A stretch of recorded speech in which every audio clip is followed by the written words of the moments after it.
Mummy collaboration में है ना, मैंने आपके इंस्टाग्राम को भी टैग किया है, तो आप कोलैबोरेशन की रिक्वेस्ट एक्सेप्ट कर लेना, और अगर आपको समझ नहीं पड़ता तो किस पूछ लेना। तो मैं ये इसलिए बता रही हूँ क्योंकि यू आर इंस्ट्रूमेंटल ना in taking me to this clinic जो अहमदाबाद में थी। So as you were instrumental, I think you should be my collaboration partner on Instagram. What say? Sangram, ये मेरी कोलैबोरेशन पोस्ट है, जरा देख लो।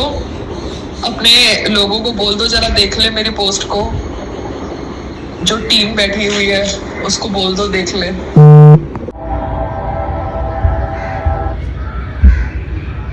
कोलैबोरेशन पोस्ट एक्सेप्ट करना आता है? मुझे नहीं आता, देखती हो तो सीखो, राजकुमार को आता होगा, वो भी पूछने जा ही रही थी, बाहर जा रही थी। ओके बाय, बिकॉज मैं अभी योगा करूंगी, बाद में बात करूंगी। तो कोलैबोरेशन रिक्वेस्ट एक्सेप्ट कर लो because you are instrumental, but आपको कोई जरूरत नहीं है ये इंफ्रारेड कुछ भी ट्राई करने की, समझ गए आप? हाँ, जो भी है जस्ट एक्सेप्ट। अगर आप अगर ये क्लिनिक में भी जा रहे हो तो कुछ ये सब करने की जरूरत नहीं, ये सिर्फ इंस्टाग्राम के लिए है। I hope I am clear. Okay, bye bye. Vanessa ji, ये जो था ना, पेमेंट की थी मैंने, स्क्रूटनी फी, ये पेमेंट का ओरिजिनल है ना, वो जो काउंटर है ना ग्राउंड फ्लोर पे, वहाँ पे वो आदमी ने ओरिजिनल रख दिया और मुझे जेरोक्स दे दिया। तो ओरिजिनल तो उसके पास है और मैंने तो फोटोकॉपी कराई थी आपके ऑफिस से, तो वो जो फोटोकॉपी है वो तो क्लियर है नहीं। अब ओरिजिनल उनके पास उनके सेटअप में है। मैं खाली आपको इन्फॉर्म कर रही हूँ क्योंकि आपने कल मुझे हेल्प किया था, एंड ओरिजिनल ही उसने रख लिया, the person at the counter in ground floor. एक तो है ना वो काउंटर, पता है कैसा है, वो स्लोप पे है तो आदमी खड़े भी नहीं हो सकता, मतलब गिर सकता है। सेकेंडली गर्मी थी और मैं सब कुछ कैरी कर रही थी, तो मैंने उसको ओरिजिनल दिया और उसने ओरिजिनल ही रख दिया। पहले उसका जो डिपार्टमेंट था वो मेरा कागज नहीं ले रहा था, so I had to come to you then go back, you know, like that way. So just check no, आज आप जब भी ऑफिस में जाते हो, I know you are busy person, I am very very grateful कि कल आपने मुझे हेल्प किया, बट ये जो ओरिजिनल वाला था ये ऑफिस में एक पर्सन है उसी के पास रह गया है, एंड मैंने उसकी फोटो नहीं खींची, बट आपके सीसीटीवी कैमराज में दिखना चाहिए कि मैंने काउंटर पे जो स्लोप पे है वो काउंटर पे खड़े होके उनको सबमिट किया था। क्योंकि क्या है, लोग कहते हैं कि बीएमसी के ऑफिस से कागज गायब हो जाते हैं, so I don't know, so I am just trying to inform you as soon as I checked my files early in the morning. Sorry I sent you a message early morning, but मैं ना जल्दी उठ गई थी because yesterday was such a long day and I was so exhausted in the heat. Thank you. क्योंकि प्रशांत जी help कर रहे थे सुभी जी को ये सारा डॉक्यूमेंट्स का इंफॉर्मेशन अपलोड करने के लिए सिस्टम के अंदर, तो सुभी जी का सिग्नेचर है और प्रशांत जी का मुझे ईमेल आया है, मगर ये ईमेल मुझे उनके पर्सनल आईडी से आया है। अगर मुझे बीएमसी की वेबसाइट से मिल जाएगा then it will be great, क्योंकि क्या है, आपकी वेबसाइट सर ने बोला था, डीओ सर ने, कि आईटी सेल अपडेट कर रही है, तो एक बार अपडेट हो जाए ना आपकी वेबसाइट आईटी सेल द्वारा, तो मुझे बीएमसी की वेबसाइट से भेज देना please. Thank you sir, madam, thank you. और मम्मी, आपकी सोसाइटी में जिनको भी इश्यू है ना ऊपर से पानी गिरने का, क्योंकि सन को पानी देते हो आप लोग और मैं भी देती हूँ और बाकी सब लोग भी देते हैं, तो आपको बोलना चाहिए उनको, अगर कभी कोई बोले आपको कि सन को पानी दे रहे हो तो हमारी बालकनी पे पानी गिर रहा है, तो फर्स्ट ऑफ ऑल बारिश में तो सब जगह से पानी गिरेगा, ठीक है ना, ऊपर से सूर्य को पानी देते हुए लोटे का पानी ही नहीं है, सब जगह से पानी गिरेगा। तो जिनको तकलीफ हो रही है ना, उनको अपनी बालकनी एनक्लोज करनी है ना, तो वो एएमसी के ऑफिस जाए, कागज अपने जमा करे और अपनी बालकनी को एनक्लोज करे, या टेम्पररी कवरिंग मॉनसून शेड की लगाए, है ना, जैसे मैंने अपने टेरेस पे लगाई है, जैसे हमने हमारी बालकनीज बंद करी है, वैसे वो लोग करें अपनी बालकनीज बंद एएमसी के ऑफिस जाके। इतने रिच लोग हैं लोगों को फंसा सकते हैं नकली केसेस में, तो असली काम करने के लिए जाए ना ऑफिस, अपने कागज सबमिट करें एएमसी के ऑफिस में और अपनी बालकनीज कवर करें, टेम्पररी मॉनसून शेड लगाए अपनी बालकनीज में, ठीक है ना, इंस्टेड ऑफ सेइंग कि भैया सूरज को पानी मत दो। क्योंकि एक बार मेरा ये टेम्पररी मॉनसून शेड का मुझे क्लैरिटी मिलती है ना, उसके बाद में मेरी बालकनी का जो कवरिंग मैंने किया है ना, वो भी बीएमसी के ऑफिस में जाके मैं कागज जमा करने वाली हूँ। बिकॉज क्या है, मुझे ये सोसाइटियों को फाइन वाइन नहीं भरना, ये सोसाइटी को पैसे कमाने हैं यू नो एनक्लोजर के नाम पे। तो ये लोग सोच रहे हैं कि वो मेरे से पैसा लेंगे क्योंकि मैंने बालकनी कवर करी है। मैं बालकनी खोल भी सकती हूँ अगर मुझे यहाँ पे किचन के लिए ज़रूरत है, या मैं बालकनी को वैसे का वैसा भी रहने दे सकती हूँ अगर मुझे अभी आर्किटेक्चर चेंज करना है और घर का आर्किटेक्चर ही रखना है।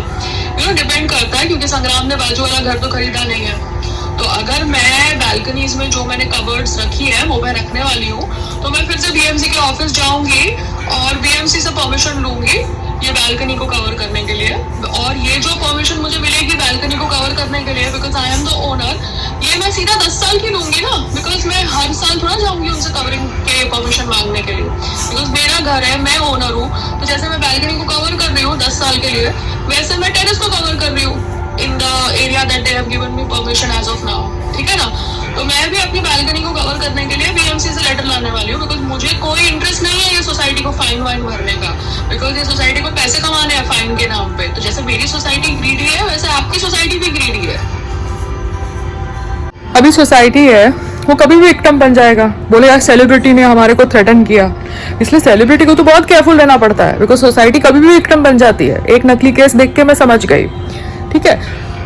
तो जो भी कहते हैं ना उत्पीड़ित ऑप्रेस्ड, क्योंकि सबको उत्पीड़ित ऑप्रेस्ड बन के येड़ा बन के पेड़ा खाने का मन करता है। So you have to be very careful, because आप सेलिब्रिटी बन गए तो आप ऑप्रेस्ड नहीं बन सकते, आप उत्पीड़ित नहीं बन सकते, बिकॉज आपको सेलिब्रिटी का खिताब दे दिया गया और फिर आपको फंसाया जाता है। You getting it. अगर लोग कहते हैं कि उनको रास्ते पे इशू है with celebration of any festival, तो I agree with them, because रास्ते पे गाड़ियां जाती है, लोग आते हैं जाते हैं। अगर उनको फेस्टिवल से इशू है जो सेलिब्रेट किया जाता है रास्ते के ऊपर, तो मुझे रोड के ऊपर स्टॉल्स से इशू है, जो ठेले वालों है उनसे इशू है, ठीक है। या तो वो रेस्टोरेंट में जाए, या तो वो ऑनलाइन बिजनेस करे जो रेस्टोरेंट वाले हैं, या अपने जो भी उनके ग्राहक है उनको ऑनलाइन सप्लाई करे कहीं और गोडाउन लेके। तो जैसे लोगों को इश्यू है फेस्टिवल्स रोड के ऊपर मनाए जाए उससे, वैसे मुझे इश्यू है रोड के ऊपर ठेलों से जो गाड़ियों को ब्लॉक करते हैं। बिकॉज अब्रॉड में कार पार्किंग का पर आवर पैसा होता है, दुबई हो यूएस हो, and BMC AMC all the municipal corporations earn money from car parking, वो उनका लैंड है। तो बीएमसी के लैंड के ऊपर first of all the poor people, the oppressed, the उत्पीड़ित लैंड कब्जा कर लेते हैं, स्टॉल्स खोल लेते हैं और उसके बाद दादागिरी करते हैं उन लोगों से जिनको बिजनेस सीखना है, और वो उनको कुछ नहीं कह रहे, अपने आप अपना छोटा सा साइड पे सेटअप लगा के सीख रहे। सो यहां पर कोई भी कभी भी उत्पीड़ित बन जाता है, ऑप्रेस्ड बन जाता है। कभी सोसाइटी ऑप्रेस्ड बन जाएगी, उत्पीड़ित बन जाएगी, कभी XYZ कम्युनिटी बन जाएगी, कुछ भी कभी भी हो जाता है। अगर आप अपनी सीमा से ज्यादा बच्चे पैदा करोगे तो आप कैसे उनका पालन पोषण करोगे? मगर आप वो सिचुएशन को घुमा के कहोगे कि भैया वी आर पुअर पीपल, हमको ऑप्शंस नहीं मिल रहे कमाने के। नहीं, एक्सक्यूज मी, आपने क्या प्लानिंग करी अपने बच्चे पैदा करने से पहले कि आप कैसे उनकी परवरिश करेंगे? नहीं, you just went on and on. So जो भी ऑप्रेस्ड बनता है या उत्पीड़ित बनता है वो किस वजह से बन रहा है? Is it because of lack of knowledge? Is it a genuine intention to create ruckus and enter different countries? We don't know the thought process, and till we don't know the exact intention, we cannot accept the version that they give us that they are oppressed. चाहे poor ठेले वाला हो या XYZ zone हो, because आज शायद वाकफ amendment bill भी पास होने वाला है. So after railways, I think that's the largest land that they have occupied. I am not a politician. I don't want to get into this conversation, but all I can say is that this is a land of Bharat, and the land of Bharat belongs to all the citizens of Bharat. It cannot be selectively given as per a political agenda. So whatever has to be done will be done, because I believe in the power of universe. Yeah, okay, bye.